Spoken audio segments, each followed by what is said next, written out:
Nílé lóko lájò lẹ́yìn òdì mo kí gbogbo yín káàbọ̀ sí orí ìkànnì Yusufullahi.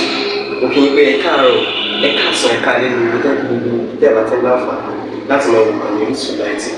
Àjíjẹ ara yóò máa jẹun, ọlọ́run ní fẹ́ ṣọṣẹ́ gbogbo wa. Ojú tẹ̀ fún wò wá àti títẹ̀ fún wò wá lòdì, kò sì ní fọ́nà ṣe ẹ ṣeun. Yusufullahi TV #1 Islamic channel jẹ́ ìkànnì tí ó wà fún oríṣiríṣi wáàsí àti ọ̀rọ̀ ẹ̀sìn látọ̀dọ̀ ọ̀pọ̀lọpọ̀ àwọn àfáà ńláńlá jàǹkàjàǹkà tí wọ́n mọ̀ máa ṣàlàyé ọ̀rọ̀ nípa ẹ̀sìn wa. Ní báyìí, ẹ bá mi subscribe sórí Yusufullahi TV kí ẹ lè máa jẹ ọ̀pọ̀lọpọ̀ gbádùn àwọn fídíò táwọn fi síbẹ̀ lónìí ọ̀rọ̀. Ẹ bá mi like kí ẹ sì bá mi subscribe, ẹ bá mi share kí ẹ bá mi comment sórí àwọn fídíò yìí. Ìṣẹ̀lẹ̀ bẹ́ẹ̀ bẹ́ẹ̀ ti sí. Ibi mo fẹ́ yà sí ní àárọ̀ yìí tí mo fi ṣe fídíò yìí gangan ń lọ̀rọ̀ kan tí ọmọ Alhaj Sheikh Abdullahi Salati tí wọ́n sọ. Sẹ́rí Sheikh Abdullahi Salati àfá ẹ̀sìn làwa mọ̀ wọ́n, wá sí dáadáa láti gbẹ́lẹ́nu wọn, ìpinnu sójú ọ̀nà Ọlọ́run. Kódà bí wọ́n bá ń ṣe wá sí ẹkún a máa gbé wọn a máa sunkún fún ìpayọ̀ Ọlọ́run. Àwa mọ̀ wọn, a sì gbọ́ wá sí wọn, a ṣe kéèké pẹ̀lú wọn táwọn jẹ́ àfá àgbà táwa ń wòran wọn jọ náà. Àwọn àti Sheikh Daud afánlá adamallahu hayatahu lọ́mọ́sà jẹ́mi wọn ogun lórí dáadáa, àfẹ́ẹ̀sìn ni wọ́n. Bí ọmọ rú àfá bẹ́ẹ̀ bá wá bọ́ sórí afẹ́fẹ́ tí ń polówó nǹkan míì tí èṣe tí bàbá rẹ̀ ń ṣe, àfi kí yóò pè lákìísí. Àfá Nakibul Ashraf tí wọ́n ń pè ní Ìṣọ̀lá Salati, àwọn náà ni wọ́n sọ ọ̀rọ̀ kan jò ní wípé bẹ́ẹ̀ bá ti fẹ́ fẹ́ àwọn ọmọ olówó àbáwọn ọmọ gómìnà, ẹ máa sàsí wọn, ẹ sọ wọ́n dìdàkudà, kan gbé wọn wá tọ́jú lọ́dọ̀ yín kẹwàá fẹ́ wọn. Ọ̀rọ̀ tó ba ẹ̀sìn jẹ́. Àpèjúwe ọ̀rọ̀ yẹn náà ni wọ́n tún sọ láìpẹ́ tí mo wo fídíò rẹ̀ tí wọ́n ń pè ẹ máa sóògùn, ẹ máa sọ́sẹ́. Ẹni bá ní kí ẹ máa sóògùn tó ní ẹ máa sọ́sẹ́, ẹ bí pé sóògùn náà ìlú ọsẹ́. À ń pe àfáà lákìíyèsí pé n tí àwọn bàbá yín ń ṣe táwa mọ̀ wọ́n mọ̀ kọ́lẹ̀ ń ṣe yẹn o.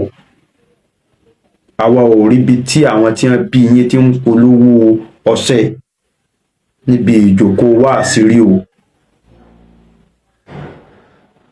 Dédé ń tá a mọ̀mọ̀ wọ́n ní gbangba, àwọn àtọlọ́hun wọn ṣe déédé, ọ̀rọ̀ wọn ṣe déédé yọnu Ọlọ́run, a máa burú kankan pa àkọ́kọ́ wọn.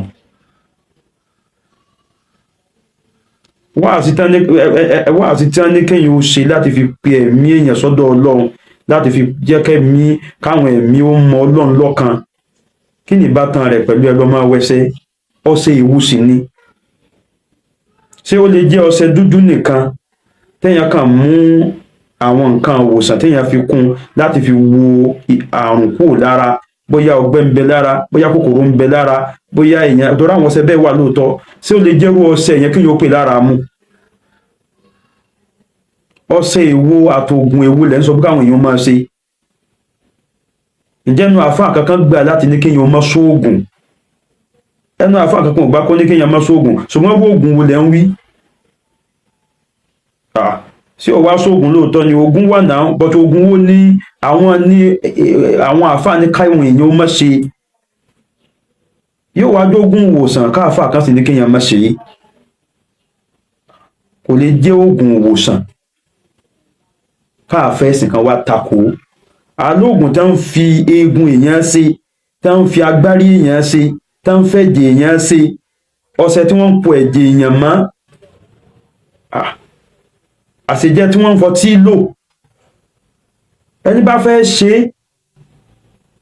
kó bọ́ sí ọ̀dọ̀ àwọn babaláwo, kó di kílẹ̀ ara ẹ̀ kó nù Islam. Ẹni bá fẹ́ ṣe gbogbo orú rádaràda yẹn, ẹ má da ọ̀rọ̀ yẹn pọ̀ mẹ́sìn mọ́. Máikrófóònù tí ń bẹ lọ́wọ́ yín, máikrófóònù ẹ̀sìn ni. Ẹ ń jíṣẹ́ fẹ́ sìn làníyàn táwọn èèyàn fi kójọ síwájú yín. bẹ́ẹ̀ bá rí nǹkan bẹ́ẹ̀ bá rọ̀rọ̀ tí mo sọ yìí gẹ́gẹ́ bí ìgbà tí mo àtákì yín ẹ̀ka gbé ẹ̀yin lẹ́gbẹ́ ní àtákì mo kọ̀rẹ́tì yín ní ilé ẹ̀sìn nílé yín ẹ má gbé lébẹ́lì burúkú yẹn sára lé yẹn mọ́ ẹsẹ̀ sọ̀rọ̀ tawhid jẹ́ sọ̀rọ̀ mọ́lọ́n lọ́kàn kódà bí ò ní pọ̀ ẹ sọ náà iṣẹ́ jẹ́ pé ó yẹ kẹ́ wá sí kí èèyàn máa lé ayé lékúlé nìkan ní máa gbẹnu yín jáde gbogbo ẹyin tí ẹ mú àwọn àtẹ mú àfàjàbàtà àgbà tí ń ṣe àgbà tí ń sọ àgbà apá kan rẹ̀ wọlé tó bá sọ̀rọ̀ tawhid àgbà apá kan rẹ̀ wọlé tó bá ti di tashdid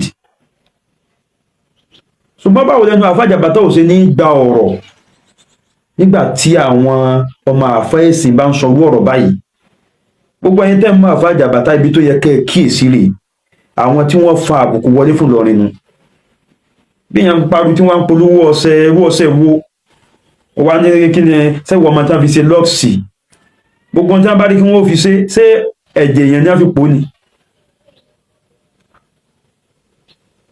ẹ má polówó ẹbọ fún wa mọ́ ọ̀rọ̀ tẹ́ ẹ sọ yẹn kàn wá tó rọ́mọ Ìlọrin làwa náà